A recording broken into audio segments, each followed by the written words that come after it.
There is nothing. Only warm primordial blackness. Your conscious ferments in it. No larger than a single grain of malt. You don't have to do anything anymore. Ever. Never, ever. Never, ever, ever, baby. An inordinate amount of time passes. It is utterly void of struggle. No ex-wives are contained within it. An awareness creeps up on you. A mass lies hidden in your dead angle, soaking in some lurid acidic sauce. It's bloated and shameful, a ball of meat surrounding you. This is a terrible line of questioning, and it will only lead to more awareness of the meat thing. Ex-love, ex-tenderness. It is foolish of you to resurface to the loss. Not after all the damage you suffered to get here. Some of it irreversible. Stay. Sail with me through the abyssopelagic zone.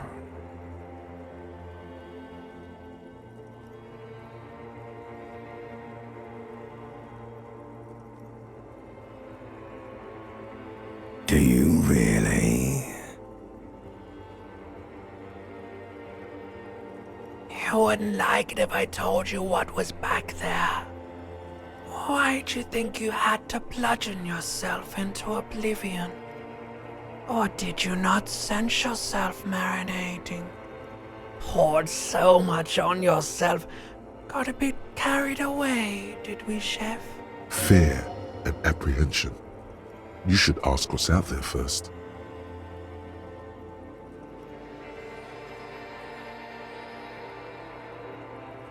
There's this giant ball there. An evil apes. And the evil apes are juking it out on the ball. You're one of them. It's basically all just evil apes juking it out on a giant ball. Infinitesimally small. You can't even make out it's a ball when you're joking it out. It's that large. Vying for resources is just a stupid expression you picked up somewhere. The part of the presentation you want to take home with you is this. You have to beat the other evil apes in the face, or you lose. Somewhere in the sore, bloated man-meat around you ascends like a fly to the ointment. Your conscience sticks to it. The limbed and headed machine of pain and undignified suffering is firing up again. It wants to walk the desert, hurting, longing, dancing to disco music. The stench of liquor rises from your mouth, and with it, an ungodly headache.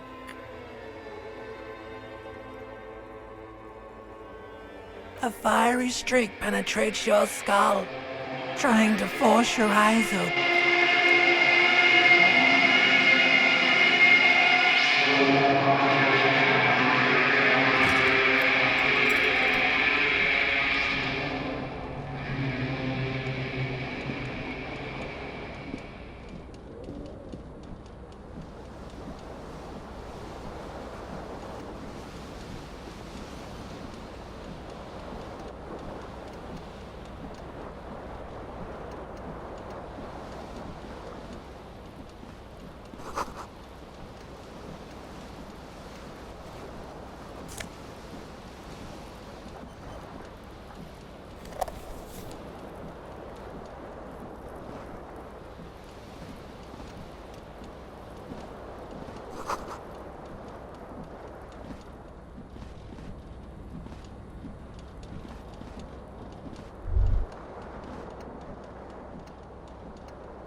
mirror hangs above a bent and broken sink.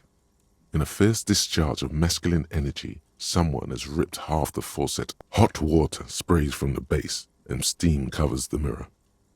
Suddenly, you realize you have no memory of the face that awaits you there, underneath the soft vapor. Really, all recollection of the person you are, the people in your life, and even the world you're in has drowned in a sea of blood alcohol. This was no mere night of drinking. It was a deluge of world-ending proportions. As you slowly reach abort, you clearly have not thought this through. You won't like what you see there, and you will never unbecome it.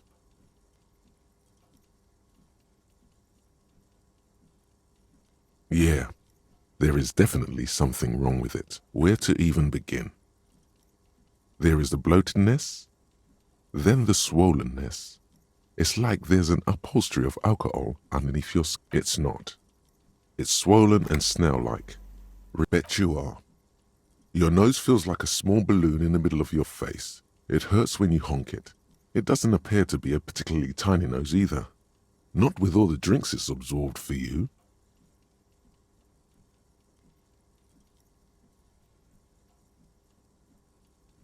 Behold. You have no idea who this thing is, do you?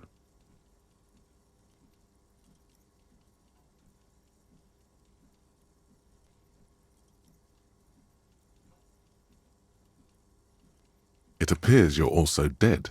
There's clearly rigor mortis on your face. Oh wait, is that an expression? Are you trying to make an expression with that? Please stop. It's horrible. You're scaring yourself. You can't, can you? It's like it's not even voluntary anymore. What does it even mean? What is the emotion you're trying to convey?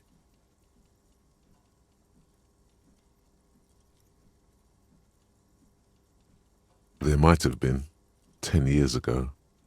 It's little more than a cadaverous spasm now.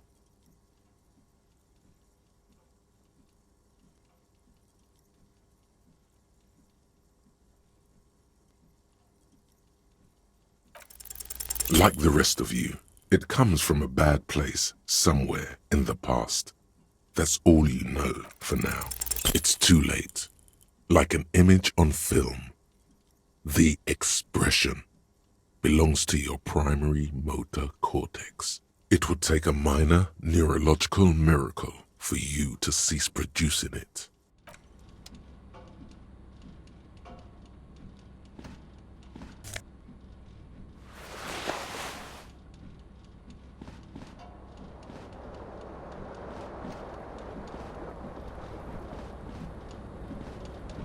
This fan has two chain pull switches. One ends in a tiny fan, the other in a light bulb. A truly horrific necktie has somehow attached itself to one of the blades. The blades come squeaking to a halt. It should be easier to... You swoop up and catch the tie. Snap. It's released from the blade. What you have in your hand is a truly hideous necktie with 4 or 5 different patterns. The switch must be broken because nothing happens. The air in the room is a terrible mistake. Turn the lights off immediately. It's just a little hangover-induced photosensitivity. Little black spots dance on your retina. The switch must be broken.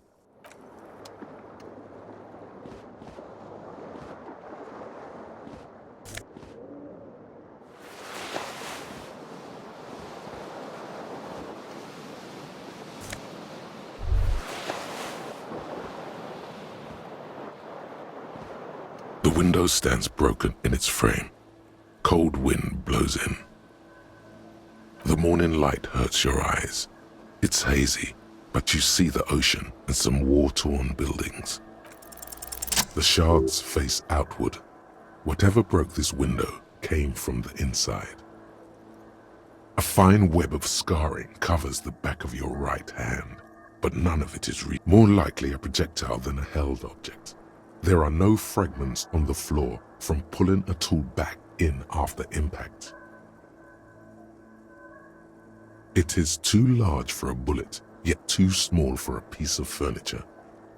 You're looking for something heavy and larger than your fist, like the green shoe that's on the hat rack in the corner, which, coincidentally, is missing its friend. Congratulations, you smashed the window with your own shoe. Now you only have one. If you're lucky, you can still find the other on the balcony outside. The door to it should be outside your room.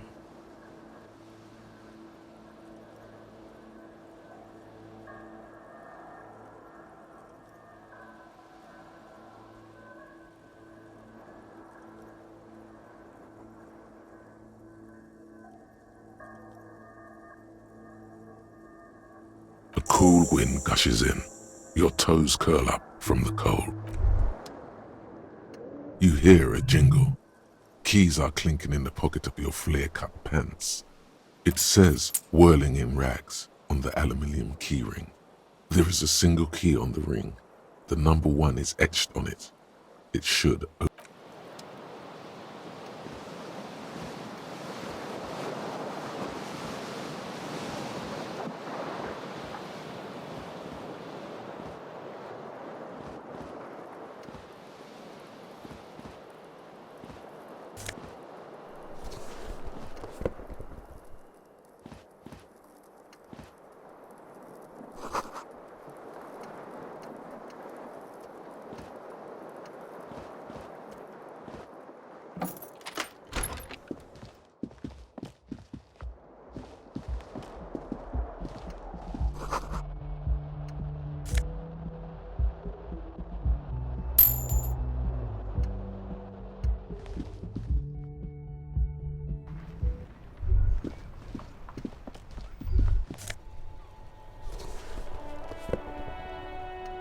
There they both are.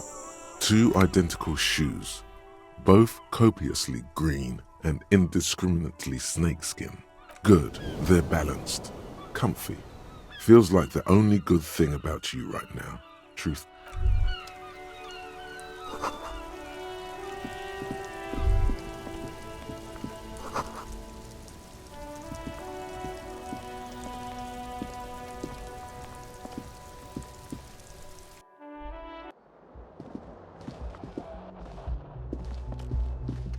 Hello, officer.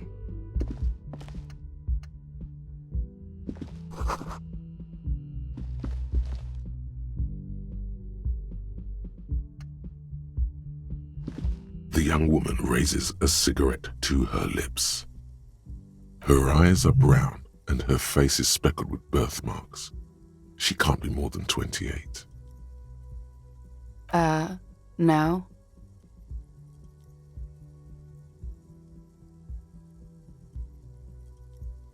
Because you're a police officer, sir.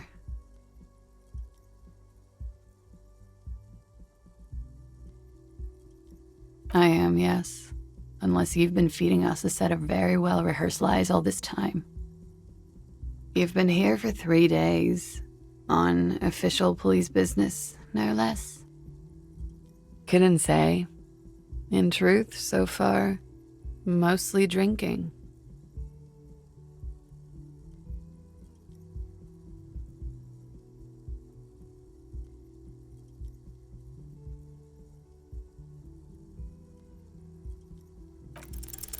The words have already left your mouth.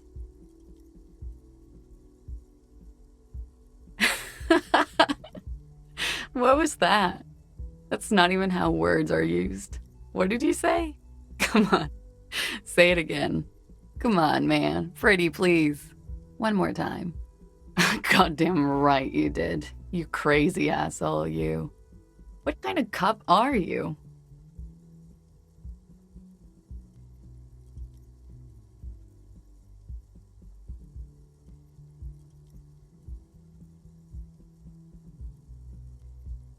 Don't be. It was funny. And anyway, who gives a shit? Who gives a shit about... So what if you can't pull grade A pussy anymore? There are other things in life. More meaningful, more fitting for a man your age. This is Fata Morgana. One thing, though. It's gonna suck for you later when you have to interrogate me.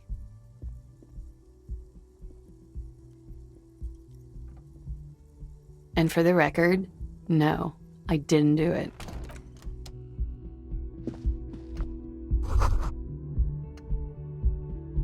You should pick that fat, juicy cigarette butt from the tray, light it up, and smoke the living shit. The living shit.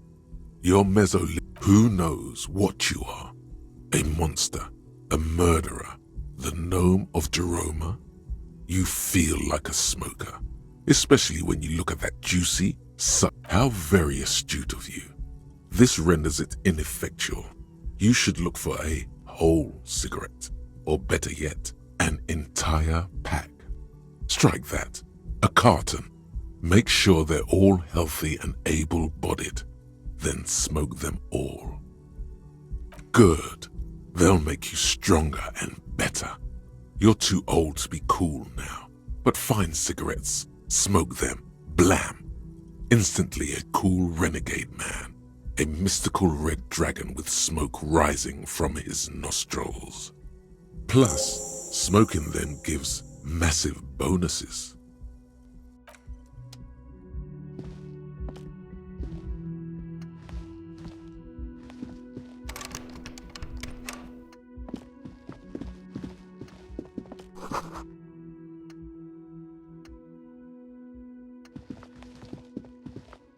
The door is closed. There is no answer. You hear the shower being turned on. A tremendous loneliness comes over you. Everybody in the world is doing something without you. The door is indifferent to your loneliness.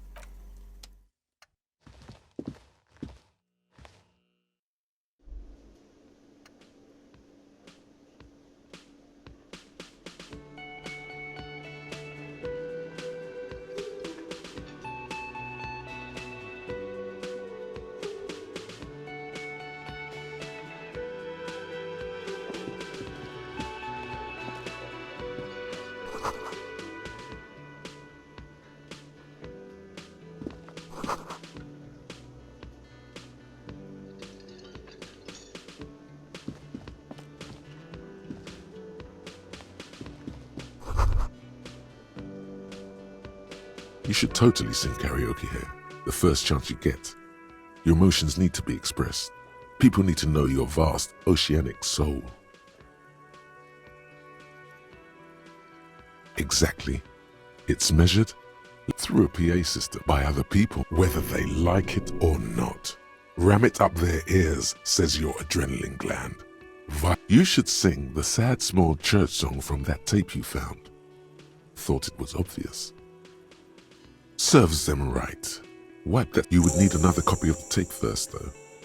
The one upstairs is destroyed. Who is mistakenly identified as a cop for his prominent jawline? Yes, sounds likely. You should probably go on stage and pose for a moment.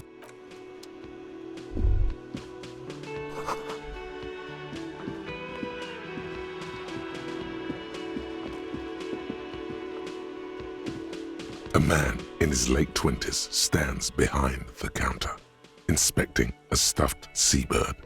As you approach, he gives you a sideways glance, then looks down again. No, I'm not the bartender. I'm the cafeteria manager. He's very animated all of a sudden. This seems like a touchy subject. Mm-hmm. A competent work of taxidermy. The white and brown seabird lies among piles of coasters and drying mugs, one of its wings broken. The man is trying to mend it.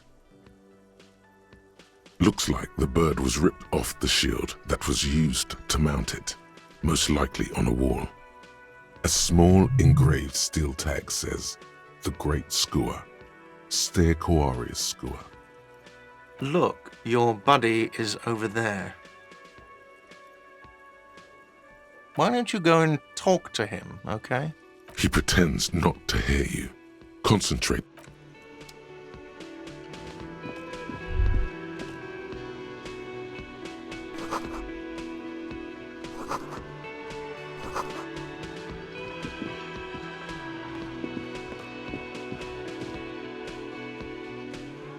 A bespectacled man in an orange bomber jacket is tapping his foot on the floor.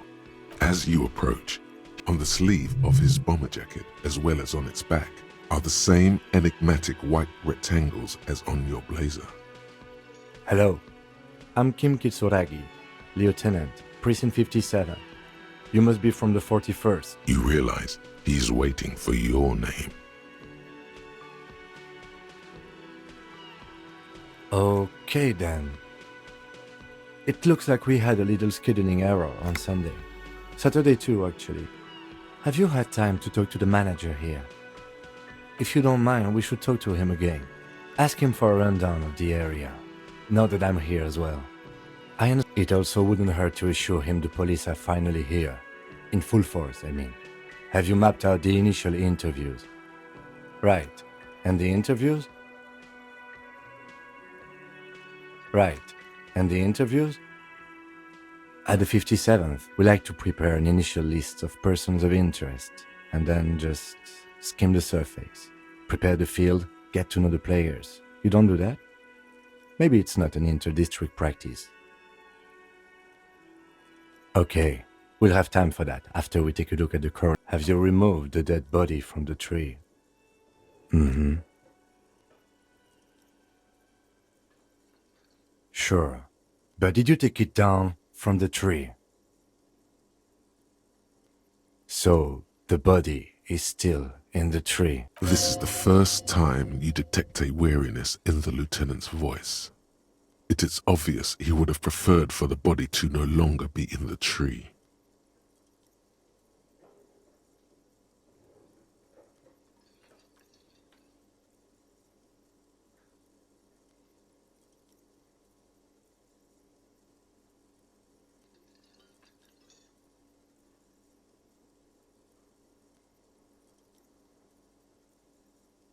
Where it has been hanging for 7 days straight.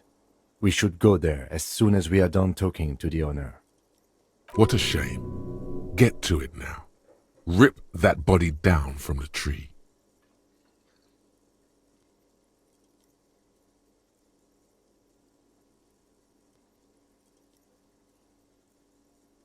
After it's been up in a tree for that long, any kind of ripping is inadvisable. Delicate goods, filled with stinking horrors. We all feel that way sometimes. There is no such thing as a police officer, I'm afraid. What remains is that there is a dead body in the tree. Someone has to figure out who put it there. But first, we have to take it down. I was sent here to meet a detective from Precinct 41. You have the insignia of the citizens' militia on your sleeve and on your back. I suppose you could be impersonating him. You could have gotten the insignia from the black market or forged it. But for now, I'm going to set those possibilities aside. I'm not from the Inspectorate General. Internal affairs. And I'm not them. I'm from criminal investigation.